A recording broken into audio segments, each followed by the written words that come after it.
La raison d'être de la raison d'être. Nathalie Jiménez, bonjour. Bonjour Jean-Philippe Denis. Nathalie, vous êtes docteur en sciences de gestion de l'Université Paris-Dauphine. Vous êtes présidente de la société Be Concerned. Tout à fait. La raison d'être de la raison d'être. Pourquoi vous inquiétez sur la raison d'être ? Ben oui, figurez-vous, je suis un peu inquiète de la manière dont cette notion semble vouloir être utilisée par certains praticiens et certains consultants.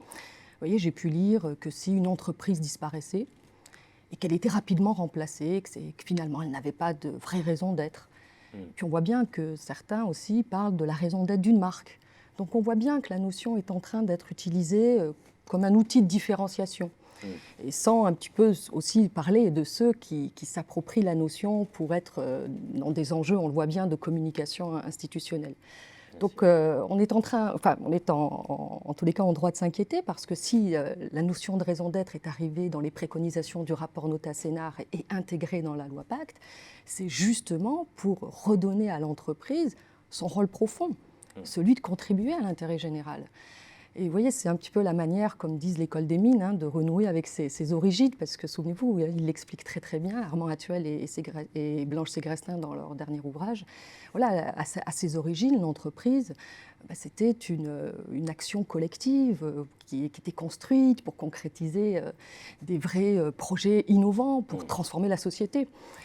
Donc en fait, moi, ce que je crains, c'est qu'on retombe un peu, vous savez, dans les débats qu'il y a pu avoir dans la responsabilité sociale de l'entreprise, où voilà, on se posait la question de savoir si la RSE, elle était de l'ordre des fins ou est-ce qu'elle était de l'ordre des moyens. Certains voyaient la RSE comme un moyen de développer des avantages compétitifs, et puis les autres disaient non, en fait, c'est une finalité qu'il faut poursuivre justement pour contribuer à un intérêt général. Et moi, il me semble que finalement, justement, cette notion de raison d'être, elle est nécessaire pour sortir de ce débat récurrent du rôle de l'entreprise dans la société. Parce que dès lors que la raison d'être a été intégrée dans la loi Pacte, on voit bien que le débat, il est clos. La raison d'être d'une entreprise, c'est celui de contribuer à l'intérêt général.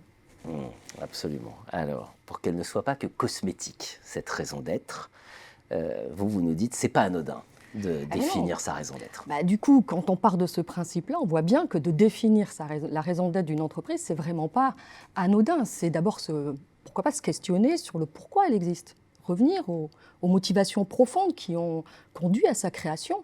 Et puis au-delà, c'est se demander quel besoin social, environnemental, sociétal cherche-t-elle à combler. Donc vous voyez, les dirigeants, ils sont vraiment invités à réfléchir et à définir l'ambition d'intérêt général qu'ils souhaitent poursuivre. Et ça, forcément, ça va influencer la manière dont ils comptent tirer profit de leur activité. Donc la raison d'être, elle va impacter et influencer les choix stratégiques et elle va impacter les modalités opérationnelles pour rendre concrète cette raison d'être et au cœur du modèle d'affaires. Donc on voit bien en quoi c'est vraiment pas anodin. Et à mon sens, vous voyez, c'est à ce niveau-là qu'il peut y avoir le jeu de la compétition et de la différenciation. Par exemple, je vais prendre un exemple des laboratoires pharmaceutiques, puisque c'est un secteur d'activité que je connais beaucoup. À votre avis, il ne serait pas quand même opportun que plusieurs laboratoires, de manière collective, puissent avoir une raison d'être commune de mettre à disposition leurs innovations pour les patients les plus démunis dans le monde entier ?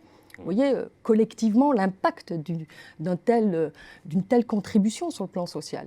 Et puis ensuite, le jeu de la compétition se fait dans le choix des médicaments, se fait dans le choix des services, pour justement mettre en œuvre cette mission d'utilité publique. Vous avez évoqué Armand Hatuel, Blanche Ségrestin, Oui. qui rappelle que l'entreprise a une puissance d'agir, un lieu de création collective. Finalement, est-ce qu'on peut éviter ? Est-ce qu'il y a un moyen d'éviter de détourner la notion de raison d'être? Je pense que toutes les entreprises se posent la question aujourd'hui. Oui, je pense qu'il faut continuer à débattre, tel qu'on le fait là par exemple, discuter de ces sujets. Il faut former, informer, soutenir aussi quand même les dirigeants qui ont clairement pris des positions assez claires sur ce sujet. Alors bien sûr, historiquement, on pense à Emmanuel Faber, mais plus récemment, Pascal Demurger, le directeur général de la Maïf, qui parle lui-même d'un rôle politique de l'entreprise, ce que je trouve plutôt pertinent. Et puis, les chercheurs, dès lors, moi, dans le cadre de mes activités de conseil et de recherche, notamment avec le Cercle de l'innovation, c'est d'essayer de trouver des modèles, des outils qui permettent justement d'aider les dirigeants à prendre conscience de cette raison d'être et au-delà de comprendre combien cette notion elle est importante dans les organisations, comment elle crée l'émulation collective, parce qu'elle donne finalement du sens aux activités des organisations et c'est un vrai moteur pour l'action. Donc accompagner à travers des modèles et des outils. Ça vous paraît, enfin voilà, se poser les bonnes questions, ça vous paraît compliqué d'expérience là? Mais c'est ça, en fait, je pense, moi, je viens de concevoir un modèle qui, justement, a vocation à aider les dirigeants à se poser les bonnes questions pour faire les bons choix. Parce que vous savez, en règle générale, c'est toujours ça qui compte à la fin. Et donc, il me paraissait important de les aider à faire le lien entre la raison d'être, la stratégie, le business model et la responsabilité sociale de l'entreprise. Vous voyez, ces 4 notions, on les trouve dans tous les manuels de management et en pratique, dans la vraie vie, ce n'est pas si évident que ça à appréhender d'un point de vue pratique. Et donc, ce modèle, moi, je l'ai conçu vraiment pour aider les dirigeants à avoir un raisonnement assez simple, structurant, pour justement se poser les bonnes questions, faire les bons choix et mettre en œuvre et définir un business model qui soit socialement responsable, durable bien sûr et efficace dans le long terme.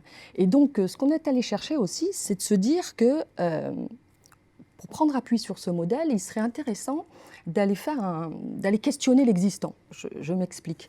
C'est-à-dire qu'en fait, on est parti du principe que toutes les entreprises, par nature, elles ont une raison d'être, même si elles ont vocation à disparaître. Vous voyez, on est un petit peu opposé à ce qu'on a dit tout à l'heure. Elles ont une raison d'être qui est perçue par l'ensemble des parties prenantes qui sont en interaction avec cette entreprise. Je veux dire que vous soyez client, vous soyez un fournisseur, que vous soyez un institutionnel, un actionnaire, ou n'importe quelle partie prenante, vous avez une idée, dès lors que vous êtes en interaction avec une entreprise, du pourquoi elle existe, de ce qu'elle fait et de comment elle le fait. Donc, je me suis dit, tiens, finalement, il y a un matériel qui existe, qu'il serait intéressant d'aller analyser pour pouvoir justement aider les dirigeants à se poser les bonnes questions et avoir les bons repères. Et donc, cet outil, on l'a élaboré, et il s'appelle Ikigai Purpose. Alors, Purpose, on voit bien pourquoi Ikigai, c'est dans une connotation d'une philosophie de l'île japonaise d'Ikonoha. Mais l'idée, c'est de dire qu'en fait, on questionne et on analyse les perceptions qu'ont les parties prenantes de la mise en œuvre concrète de la raison d'être dans une entreprise. On capture ce matériel, on en fait des analyses, des graphes, et on analyse les verbatims, et on aide comme ça les dirigeants à poser les bases de la définition de leur raison d'être, à la formuler, pourquoi pas, en enrichir, mais surtout à en prendre conscience comment elle peut concrètement se manager pour un business model qui soit durable. Pour que la raison d'être ne perde pas sa raison d'être, sachant que le débat ne fait que commencer. Fait que commencer, voilà. Merci Nathalie. Merci à vous.